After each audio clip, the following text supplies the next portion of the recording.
cendrier. Dans l'espoir qu'un cadeau d'échange, c'est un petit four que je vais déballer. Mais d'ici là je pleure, je ne sors plus de chez nous. Je dîne au beurre de peanut, je soupe aux Fruit Loops. Oh je pleure, depuis que j'ai fryé mon air fryer. J'ai fryé mon air fryer. Hey, ça va mal à la shop. Et ça, c'est un extrait que vous allez entendre sur le 5e album de Blue Jeans Bleu qui sera disponible à compter du 23 janvier. Il y a une nouvelle tournée aussi d'Associés. Et pour parler de ce nouvel album, qui fait toujours référence à de la nourriture, mais qui est songé en dessous de tout ça, c'est Claude Cobra, le leader du groupe, guitariste, chanteur. Bienvenue avec nous. Salut.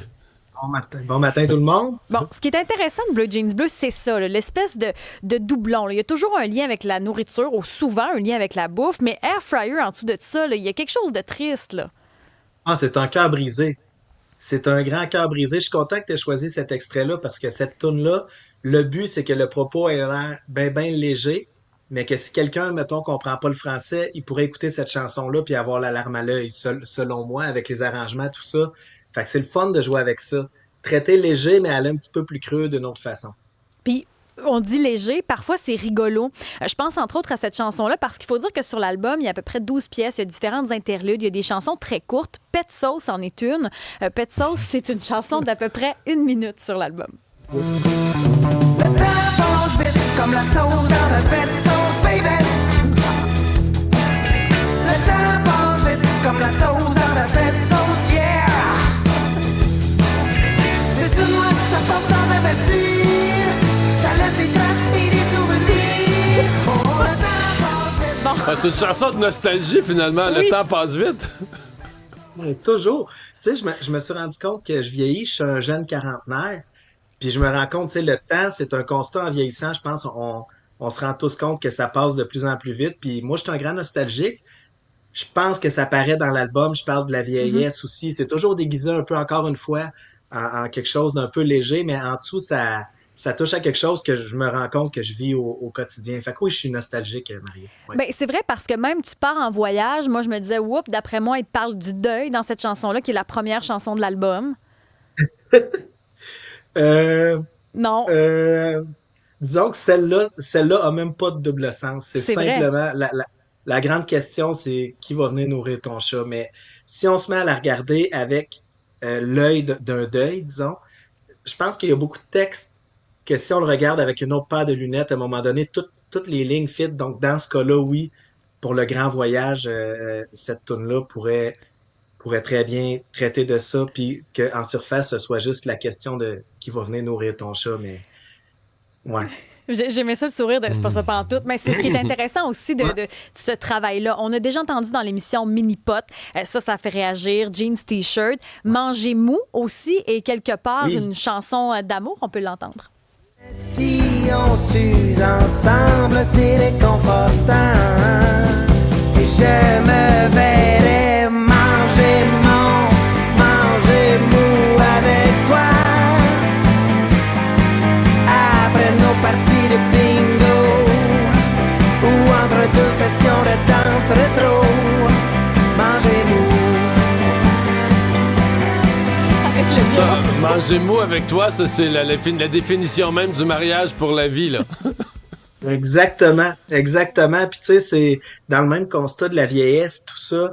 Tu sais, à un moment donné, on s'accroche à certaines affaires en se disant comment je voudrais que ma vieillesse soit, comment je voudrais vivre vieux dans le fond, puis de dire à quelqu'un je veux manger mou avec toi, c'est de dire vieillissons ensemble, puis quand on sera vieux, on sera des personnes âgées qui ont du fun encore, puis qui sont encore ensemble, tu sais. Puis dans chacune des pièces qu'on vient d'entendre, je trouve que ce qui est représentatif, c'est l'espèce de direction musicale qui change beaucoup. On a eu de l'espèce de country western, on a eu du rock. Vos inspirations aussi sont très éclectiques. C'est ça qu'on ressent aussi Ouais. sur l'album. Ben, tu sais, en fait, avec Blue Jeans Bleu, on s'est toujours dit qu'il fallait pas avoir de style précis. Puis ça fait que notre terrain de jeu, il est vraiment large. Tu sais, on peut aller faire un disco, on peut aller faire un rock, on peut faire un folk. Puis à un moment donné, si on est capable de le ramener d'une façon qu'on reconnaît Blue Jeans Bleu, même si c'est un style qu'on n'a jamais fait, ben, pour nous autres, c'est trippant parce que c'est comme d'explorer à chaque fois. On veut se rendre à la bonne place avec chaque tune. On choisit les tons, on choisit les sons. pour être certain qu'on en arrive à quelque chose qui ressemble au style qu'on voulait atteindre. Puis ben après ça, ça fait des albums qui sont vraiment pas monotones. Puis c'est correct aussi des fois de se mettre un album qui est plus homogène puis que t'as pas de surprise. Mais avec les Bleus, que ce soit en show ou que ce soit sur album, on veut que ça aille à gauche puis à droite. Fait que cet album-là, c'est une belle pizza, je trouve, mais avec un beau fil conducteur dedans. Jusqu'à quel point, bon, c'est votre 5e album, le groupe existe depuis déjà plusieurs années, jusqu'à quel point le fameux Coton Watté a changé la donne? Parce que qu'on le veuille ou non, une chanson perce, là, une chanson traverse, passe partout, à la radio, parodiée, elle obtient ses lettres de noblesse qui fait que dans le public, c'est plus juste tes fans, là, c'est tout le monde qui connaît ton groupe. Jusqu'à quel point ça a changé votre groupe, votre capacité de mettre du monde dans les salles, etc.? Tout. Okay. C'est dur de s'imaginer à quel point ça a tout changé, en fait, parce que avant, on roulait, on faisait des spectacles. Ça fait depuis 2013 qu'on est sur la route à faire de la tournée, mais la façon de faire de la tournée, puis le public, comme tu dis, qui nous suit, a complètement changé avec Coton Watté. Puis c'est comme si, quand tu fais de la musique, tu t'attends pas à ce que ça t'arrive, mais t'espères tout le temps un petit peu, à un moment donné, qu'il y ait une tune qui devient un game changer. Puis nous, quand c'est arrivé, on était à maturité d'une certaine façon. Ça nous est pas arrivé à 19 ans. Ça nous est arrivé quand on était assez vieux puis que ça faisait assez longtemps qu'on tournait pour se rendre compte que c'était un privilège puis se rendre compte que c'était particulier. Puis ça a vraiment, vraiment, vraiment tout changé. C'est aviez-vous un feeling? Une toune. Tu viens de dire quelque chose. T'espères toujours cette toune-là. T'espères toujours qu'il y en a une qui va percer. Quand vous l'avez sorti, vous avez sorti l'album sur lequel elle l'était, y avait-tu un instinct de dire « Hey, celle-là, elle a quelque chose ». Est-ce qu'on peut deviner la chanson qui va... C'est une bonne question parce que je pense que des fois, on a des feelings. En fait, toutes les tunes qui se retrouvent sur l'album à un moment donné dans la création, quand la tune s'installe puis qu'elle tombe toute habillée, on dirait qu'à un moment donné, j'ai un petit poil qui lève puis le buzz de « OK, là, la tune se peut, là, elle se tient, là, elle marche ». Il y a des tunes après ça qu'on a un petit oomph que, tu sais, mettons, Café Corsé, c'est une tune qu'on a sortie sur Perfecto avant de sortir l'album. Puis moi, c'est une de mes tunes préférées de ce qu'on a fait. Puis j'avais vraiment l'impression que ça pouvait être un coup de circuit. Puis ça a été une tune qui a une super belle vie. C'est une des fortes en spectacle parce que les gens la connaissent. Mais j'ai l'impression qu'il y en a des fois qu'on a un feeling. Puis c'est vrai que dans ces cas-là, la tune, il va se passer quelque chose avec. De dire que c'est l'effet Coton Watté, là, ça serait Mais impossible de Coton supposer Watté, ou je même veux de dire, s'attendre à ça. la phrase est sortie de la toune. Je veux dire, c'est devenu une phrase commune. Mais t'es-tu frette? On est-tu bien dans son Coton Watté? Mais c'est fou! sais-tu pourquoi la phrase est sortie de la toune? Parce qu'elle existait dans notre vocabulaire, je pense. Le fait tu frettes, là, on se le demande tout le temps. En tout cas, moi, je parle comme ça, là, mais tu sais, quelqu'un qui arrive à la porte chez vous pour je sais pas moi, un hike, une randonnée. Puis là, il est habillé juste avec un petit chandail. Tu dis, hey, fais-tu frette? On est-tu bien juste un petit chandail demain? En tout cas, moi, je vais le dire. Puis à un moment donné, je pense que c'est facilement assimilable parce que ça existe déjà dans le paysage. Puis c'est juste que personne l'avait mis dans une toune.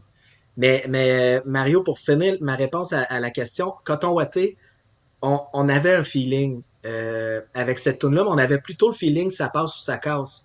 Quand on l'a proposé aux radios avec notre équipe de pistage radio, eux disaient, êtes-vous sûr que vous voulez essayer celle-là? On essaierait peut-être une autre à la place.